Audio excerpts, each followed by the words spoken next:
একজন কথিত বড় ভাই তাদেরকে বলেছে একজন বিদেশিকে খুন করতে হবে, সেজন্যে তোমাদেরকে টাকা দিতে হবে।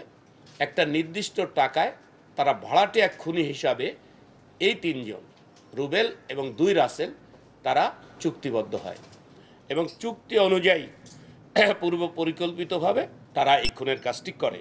মিনহাজুল আবেদিন রাসেল ওরফে ভাগনা রাসেল, কালা রাসেল এবং তামিম রুবেল মোটরসাইকেল নিয়ে এই বিদেশিকে ফলো করে এবং 90 নম্বর রোডের মাথায় গিয়ে এভিনিউ রোডের সামনাসামনি গিয়ে মোটরসাইকেলটাকে ইউটার্ন করে ব্যাক করে এসে দাঁড়ায়।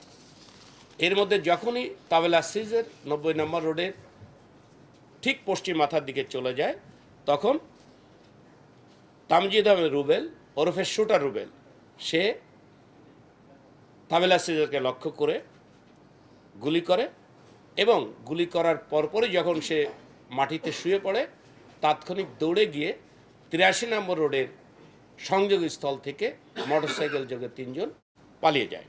তবে আমরা এখনো পর্যন্ত তারা যেটা আমাদের কাছে স্বীকার করেছে, তাদের টার্গেট তাবেলা সিজার ছিল না, তাদের টার্গেট ছিল যে কোনো একজন হোয়াইট কালার ফরেনার। কারণ তারা প্রমাণ করতে চেয়েছে, তাদের বড় ভাইয়ের নির্দেশ ছিল বাংলাদেশে বিদেশি নাগরিকরা সেফ না, এটা প্রমাণ করলেই সরকারকে চাপে ফেলানো যাবে এবং তাদের যে অসৎ উদ্দেশ্য সেটা চরিতার্থ করা সহজ হবে। সুতরাং তাবেলা সিজার তাদের টার্গেট ছিল একজন বিদেশি সাদা চামড়ার নাগরিক।